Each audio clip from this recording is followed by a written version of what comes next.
Here at Gays Talking Straight, we care about your overall health and well-being. We are not medical experts or healthcare professionals. Nothing we say should be construed as medical advice. If you have questions or concerns about your health or well-being, please contact your healthcare provider. Welcome to Gays Talking Straight. I'm your host, Richard Lamberti. I'm here today with Nathaniel Butler, and we're talking about dating. Nathaniel, you and I met back in July on the Sunday night of your Landmark Forum. And that was a really interesting evening for me. I had a couple of people that were there, and you had met them already. And because of that, we started talking to each other, getting together for a drink or coffee, and then you said to me at some point, you need to be in front of a camera. Yes. To which my response was basically no. And yet, here we are.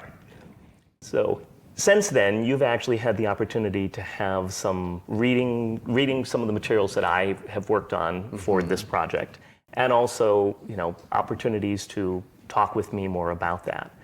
And I want you to tell me from that what your experience has been and why you're here today. All right. So when we first met, you had just very charismatic personality, and you were very blunt and to the point. And I admired that because not a lot of people are gonna say what's on their mind and call things like it is. So as our conversation went on, I expressed to you what was going on in my life with the divorce and everything else. And you kind of guided me in a direction of, in my years of experiences, this is what I've seen, this is what I've told other people, and this is the outcome. And the more I listened to you, the more I realized there's a lot of value in what you have to say and the knowledge that you've had over all the years. So from there, you shared with me that script, that long 40-page script, and I'm in a happy relationship with someone literally just from page 1. I skipped like 5 pages down. So I'm sure there's a lot more that I could pick up on. But yeah, just that one little bit has set me on a path that's pretty incredible. Well, first of all, thank you. It's heartwarming to hear that something I might say would have that kind of impact on people's lives. That's been a lot of what I've been doing over the years, is just have conversations with people, and sometimes they have an impact on their lives, and I get to hear about that after the fact. I genuinely want people to have lives that they love, to not be surviving the gay world, but to move beyond that into living and even thriving in a community that can be challenging, especially for young gay men and the things that happen to them. I have a lot of conversations about dating and relationship and the confusion that arises because people don't understand dating at all. And they end up too quickly in these deeply intimate relationships with no foundation. And then things happen that don't always work out so well. I want to help people learn, try different things. If you know what your intention is, and your intention is to just be dating casually, whatever that means, find a friend with benefit, an activities partner, something that you don't intend to have be serious but allows for that physicality in a comfortable way. That's awesome. There's nothing wrong with that. And what you do to get there should work towards that goal. But more often than not, I get told, I want a long-term relationship. And then I ask them about what they're doing, and the process they're engaged in isn't going to get them there. It's like they're buying the lottery ticket in the hope to win the $1 billion prize. And every once in a while, somebody's going to win that lottery. But most of the time, you lose. And over time, that's damaging for people. They become cynical and resigned about what's possible in the realm of relationship and having that intimacy that we desire. Thinking, oh, it'll never happen to me, it's going to be 1 in a billion. Well, or I tried that, and it hasn't worked, so why bother? Now, just in the last week, I've had 3 different people say to me, I'm done. It's like, don't be done. You're 24 years old. Don't be done. There's hope. There is, right? But part of that is kind of unpacking, what do you want? Not just what you say you want, but what do you actually want? And then figuring out what you can do with your life to move you in that direction. And I don't care what that is that you want, but if I can say something that actually gets you on the path to what you say you want, then that's a good thing. I was one who met someone on Grindr, my ex. We were together for 6 years, married for 3. And our song was, I Knew I Loved You Before I Met You. I'm not even joking with you. I'm not even joking with you. I was on a trip to Pennsylvania for my family, and we started messaging the day before, so never met him. Was up there for about 2-3 weeks, came back, met, just like, you're the one. And we were together ever since for 6 years, and ended last year. And the process of those 6 years were something else. Well, I think one of the things that I know about you is it was 6 years because you made a commitment and you were trying your best to live into that commitment, even though that was a struggle, even though there wasn't that foundation of shared values to make the commitment on top of. Commitment came first, then the search for the foundation. And that didn't necessarily comfortable at all. I remember you telling me something about what your ex said, that, you know, who he ended up being was not who essentially the promise of it was at the beginning. Yeah, we both changed so much in that time frame, and we didn't have a solid foundation. So who we initially wanted the other person to be and who we were at the end of it were 2 completely different people. And we didn't balance each other out at all. Well, people grow, people change, people learn. All of that's true, and it's going to happen, regardless of how slowly you get to know somebody. People grow over time, circumstances change, that has an impact. What's more stable is somebody's values. But uncovering those values, that takes time. So the information that you gave me was about 40 pages long, I want to say. It was a lot. It was a lot. And I really kind of focused on just the first page, which was dating. And I just got out of a divorce, signed the papers in August. So we talked about it the December before. So I was meeting people. I did the whole Grindr thing. I did the whole Tinder thing. And I just wanted to get out there. I had no intention of meeting anybody whatsoever. So I went on a date with a gentleman, and we kind of immediately hit it off. And we decided to go out on a date. So we went to P.F. Chang's. And it was right off of International. And we liked each other so much, and we had a very easy flow of conversation. So we decided to walk on the strip there. And from that, we're just like, you know what, let's hang out again. But in our conversation, I told him, I'm going through a divorce. I'm really not looking for anything special. So he was kind of friend-zoned right away. And I didn't know he actually liked me more that very day, but I just had like a wall up, and I was just like, I don't want anything more. So kind of put him in that zone. Well, but that was important for you. Yes. And in your life, to know where your boundaries were at that point in time. You know, if you're not ready to be dating, then maybe it's a good idea to not be dating.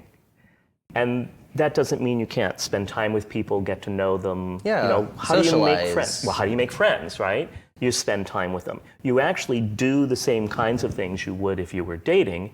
You just don't have that intention in there for it to potentially become romantic. Correct. And so you're telling me that, yeah, that's where you were at. Spend time, get to know each other, and he didn't happen to mention that. No, he did not. So when did that come up? So we went out for a Christmas party. and it was an amazing time. We both had a little bit too much to drink. Me more than him, because he was the DD at the time. So as we were driving home, listening to Taylor Swift, I can't even remember what song it was, he leaned over and was just like, so I like you. I think he said, I like you, or I like you a lot. I was halfway drunk, so I don't remember. And I knew in that moment, like all of the things that I read on the document that you gave me was just like running through my head. And I told myself, like, this is a really important conversation and I do not want to mess this up. Because over time, I started to like him a little bit more. And I had the idea of we're just friends. And I never entertained the idea of anything more until he like broke that wall, because I didn't know he felt that way. So it was never even a possibility to me. So once he said that, the next day, went home, had some time to think about it, pulled up the computer, reread everything that you said. And one of the biggest things that stood out was define dating. And I just wanted to start with that. So met him again right before New Year's, and we were watching something on Disney Plus, and I said, would you like to have that conversation? And he very reluctantly was just like, sure, why not? So we decided, okay, what is dating to you? What is dating to me? Well, this is interesting to me because you're saying what you did is something that very few people actually consciously or deliberately do. You took the time, first of all, to think about for yourself, how would it look to transition from I think of this guy as a friend to thinking of him in a new way? And what would that look like as a process? I think people often spend more time looking for the job that they want than they do on thinking about dating or how it might work. And yet they're going to tell you they want that long-term relationship and they want it to be meaningful. And they don't know how, or they don't know how to put the effort into it. And you did. Well, I learned. Well, that's remarkable though. And I think that's one of the things we want to talk about in Gays Talking Straight, is really kind of distinguishing what is dating, what's dating that's not being in a relationship, that it's not met on Grindr, had a great night, say goodbye in the morning or way before morning, hook up again, then you go for coffee and you actually start learning something about each other and now we're dating. It's like, no, dude, you're not dating. There's got to be some other word that we could use for what you're doing. They start with X and then go back to A. There you go, right? Dating is some other process where you get to know before you make that investment, because that intimacy that can be created from the physicality creates a false sense of how well you know each other. Well, you had the opportunity to know him first. Yes. Well, and I just happen to think that that gives you a better shot. It does. Well, so you had a conversation that was just a little odd to have, maybe. And how'd it go? It went really well. At first, it was kind of just like, dating to me is X. And for me, X is getting to know a person before you establish the relationship. And I say, once you establish the relationship, then it goes on to engagement. And then once you engage, you go on to marriage. But I said, for dating for me is going out with that person, hanging around their circle of friends, hanging around my circle of friends, going in different situations. We decided to make a meal together. We went grocery shopping together. We're just like, let's see who has the dominant personality, who likes to take charge in the situation. Because those are things in a long-term relationship that you're probably going to do, is stuff like grocery shopping. Well, how about just who cooks better? Right. Or you right. find out that neither one of us is a good cook, and so... And we're going to do takeout for the rest of the relationship, and that's fine. Exactly. Or you both love to cook. Yeah. Or one of you is great at cooking, and the other one is happy to wash the dishes. Yeah, I don't do dishes. Yeah. Well, then you better cook, right? Yes, which I do. But that's actually one of the things that I talk about. And you're picking up somewhere in a process that if you had met him initially with that potential of romantic being there, that kind of a date, the go to the grocery store, cook a meal together, is something I would consider mid-process. That those early dates, when you're just getting to know somebody, would look different.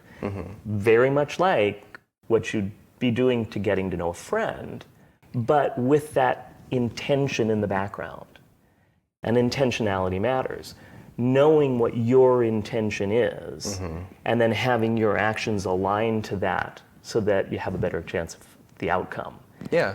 What I see a lot of is people saying one thing, they're looking for a long-term relationship, but the behavior doesn't match at all.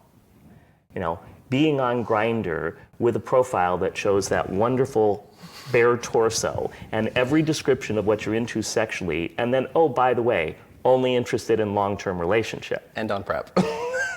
And I believe every word of that. Yeah, I believe the photographs. That's what I believe. And then at 2 a.m, when you're there asking me what you're looking for, yeah, you're looking for a long-term relationship.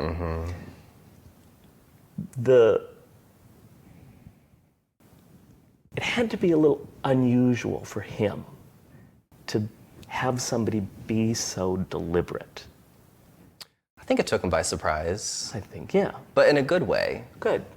Yeah. It was something that every conversation we had, he just kind of stared at me. and like, he had a little bit of a smile, but at the same time, he was just like, what the? This is unorthodox. And I've told him to this day, and I'm just like, I'm not like anyone you've ever dated. Well, good, right? So from there, then you have a different place that you're working from. Yes. And he's on board with that. Right. So now you're creating, I mean, it's been over a month since the new year. Yes. And so you're creating some new things. So what have you done in the interim that's helped you grow into that knowing of each other and building that foundation that might work? So he has a crazy job. So he works till like 11 o'clock at night. And I'm an independent contractor, so I'm all over the place. I have off on weekends. He works on weekends. So one of the things that I wanted to do was still have that communication. So I decided to do a meaningful question a day. And it could be something little, like he asked me, I think it was earlier today, like, what's the most adventurous thing that you did? And for him, it was completely moving to a different state and starting a new job. And for me, it was quitting my job in sales after 6 years and not having a backup plan to do something that I wanted to do that I loved. So little questions like that, like, what do you do in those tough situations, really has kind of helped us to understand each other a little bit more. And he doesn't know this, but I keep all the questions like in my phone. So like, I can reference back to him. Sure. So if I want to plan any specific event, I have all the information that I need. But that's awesome. No, I love ritual as a part of dating and relationship, building something together. Ritual is this interesting thing. You know, you look it up and it often has references to like the ceremonial things around religious practices. I don't mean that. I mean exactly what you just said. A question a day, or especially when you have those disparate schedules and it can be hard to be with each other. I like the idea of just having the agreement that as part of the ritual, that my first text to you every morning and my last text every night before I stop using my phone will be to you. And that way, time zones don't matter, or differences in schedule don't matter. I could wake up to a message that's from you, and I would go to bed giving you one, and creating that kind of a ritual in the relationship. My brother and his wife. My brother never leaves the room without giving her a kiss. It's just this beautiful thing. And I don't know where they came up with this, but it doesn't matter. And it doesn't matter what mood he's in or what mood she's in. That's their ritual. And it supports their relationship in this wonderful way. Yeah, we do that, and I didn't even realize it. I wake up early, so I message him, and he gets done late, and he messages me. And it gives you that intimacy in this modern world where it can be hard to find time to be with each other. Oh, yes. And lots of couples have to deal with that disparate schedule, or living together apart. that it could be hard to be in the same physical space with each other and have that part of the relationship be there for you. That's the next phase. We're not there yet. Well, but still, you're on this path. Yeah. In all of this, what's not gone so well? There's been a couple times, so I am, by every definition of the word, a white boy that can't dance. I do not have it in me, no matter, and you're the exact opposite because you're a ballroom dancer. So I would love to learn how, and maybe I'll take lessons, and that was one of the ideas that I have was let's take a dancing lesson together. So, but I went to an event with him, and we decided for the whole month of January that we're not gonna have any alcohol. So went to the event, and I just kind of got in my head. I was just like, I'm gonna look like such an idiot. He invited me and there's all of his friends and I'm just gonna look like such a fool. So I had to take some time and I excused myself and stepped to the back of the group and I just kind of stayed there. And I expressed to him this is what was going on in my mind, as silly as it is, but I just didn't want to be the goofball at that time. My headspace wasn't in it. So having to share that with him was kind of terrifying to me. Because for him, he's the social one. He's the one who can go out, hype everybody up, and be everyone's best friend. So I felt like I was crashing his style. And he dances. He doesn't dance professionally, but... No, but his culturally, dance is a part of his expression. Oh, he can move. He's Latin. He can move. And so not Latin. The salsa, whatever. He can move. Yeah. And it can be confronting if you're not a dancer to deal with something like that. So you had this moment. You were uncomfortable. You had the wherewithal, the awareness to just step back and then actually say something. That could have gone a lot of different ways than that. It could have. So again, that consciousness, that awareness in the moment of taking the time and then trusting, I'm going to say this anyway. What was his response? He did not see it at all because I was in the back of the group. So he was having fun with his friends. Everyone was dancing. And when I said I was going to excuse myself to go to the bathroom, he honestly thought I was going to use the bathroom. So the whole thing was just made up in my head. But him saying the next thing, which was really kind of struck me, is just I don't care if you're uncomfortable. I don't care if you do not feel like dancing. He's like, just let me know. Just tell me. And that was a learning curve for me, where just in the future, if something happens like that, being upfront with him was something that I just need to be. Okay. Well, you've made a lot of progress in this relationship, to use that word. Where are you in that relationship? Where are you at with it? I would say we're still at the foundation. We're still dating. Building that foundation. Yeah.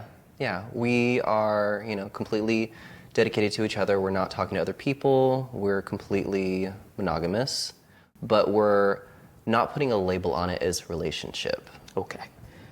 One of the things that I like to kind of suggest to people in this process, the very early part of dating, there's no harm in having coffee with more than one person in a week. After all, what's the point in making a commitment too soon?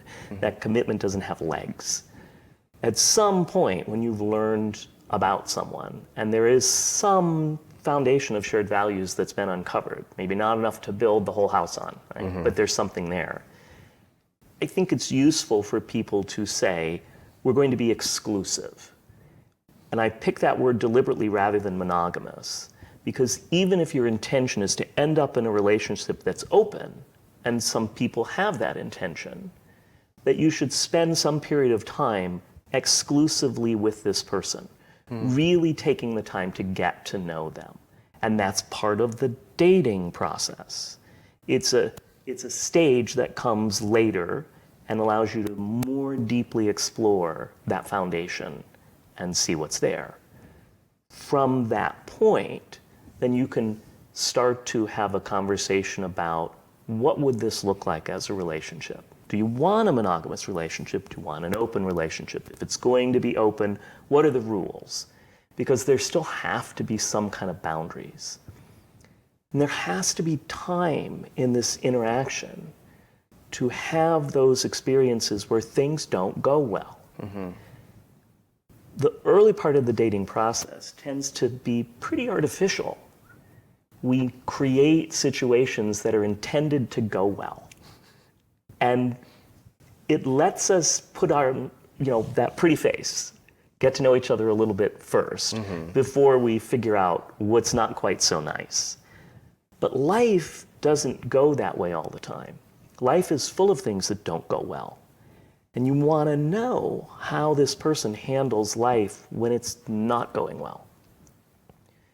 Get to that stage, you start deliberately doing things to explore, how do you handle the difficult days? That builds that foundation more. When you've reached that point, then it's reasonable to start talking about what kind of commitment can you make that moves the process forward. Okay. Again, commitment doesn't have to be you and me the rest of our lives. There's a lot of commitments that you can make before then. Yeah. I like to talk in terms of a progressive commitment process, which is this phrase, right? What's that mean?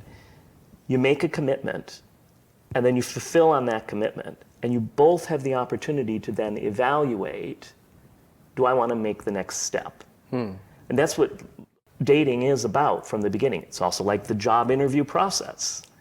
You agree to one thing. You agree to one coffee date. It went well. You agree to something next. As you go, those commitments take on greater scope, greater depth, greater value. So you've made some kind of a commitment about exclusivity. Correct. And in that time frame, you're exploring options, learning more. About each other, yeah. And for you, that becomes relationship when you're ready to make a commitment about being together physically. I look at it as dating is that foundation, and once you build upon that, the house that you build is the house that you move into when you get to the relationship. Okay. So that's kind of what our agreement was when we talked about it. Good. And he agrees with that. That's very fortunate, right? But that also is an indication that you have found someone who shares enough of your values that when you vision that future, there's some degree of synchronicity about what that looks like. Yeah. It's challenging when you try to say your future to somebody and they're going, what? No. We're already in a relationship. We were in a relationship the first time we boinked. It's a lot of people's lives, right? Sadly. So I respect your caution. I respect that you are taking the time to really build that foundation. There's no guarantee that it results in the one, the only. No. But it certainly gives you a better shot at building something that can withstand the way that life is. Because life doesn't come at you nice. Life comes at you. And you want somebody by your side that's going to be there when going gets tough. Yeah. So what are you looking for next? So I would say right now we're both focusing on our goals for 2020. He has a goal that he wants to have with his company and the industry that he's in. I have a goal that I want to be at. So we're taking the entire year and we're just saying, we're just going to date. We're going to be committed to each other. We're going to experience different situations, different scenarios, different settings. And then from that year, we're going to, like you said, evaluate it and then decide what we want to do next. Because it's nice to have an agreement on, this is what I want to do next, but until that next chapter comes, let's actually focus and evaluate the chapter that we're on right now. And a lot of people, they just want to go from A, like I said, A to X. They want to get there. One of the stupidest things I heard was, oh, we're young, so we're just going to be together and start our journey off from the get-go. But there's so much fun you can have within that process by taking it slow, by taking your time. And we both are at points in our life where we realize that. You know, we both are in our 30s. So we want to enjoy our time with our friends, but still have a connection and a commitment towards each other that is building over time. By the end of the year, when we evaluate it, we can make a decision. Have the two of you taken a trip together? Not yet. We have it planned, though. Oh. No, we have it planned. We're going to go to the beach one day. Okay. So I told him to get a playlist ready. So we're going to see what type of music do we enjoy. Is it something that we can kind of like merge our styles together? What do you like that I don't like, and vice versa? So day trip. Yeah. Okay. Start off small. We're not going to do a whole vacation. No, these people that have known each other for 4 weeks and they're booking the cruise together. It's like, No. whoa, you can't even get off the boat that easily. Yeah. A little scary to me. No. So yeah, we're going to do a day trip. We're going to do a beach day and kind of go from there. Baby steps. Well, I don't know that it's a baby process for you. I think it's a really adult and mature process that you're engaged in. Yes. And I would love to hear more about it when we have a chance to talk again. Absolutely. Thank you so much for being here today. Thank you for having me. Truly my pleasure. Be sure to like, share, and subscribe. Thank you for watching Gays Talking Straight. Turn on those notifications so you don't miss any of the exciting content.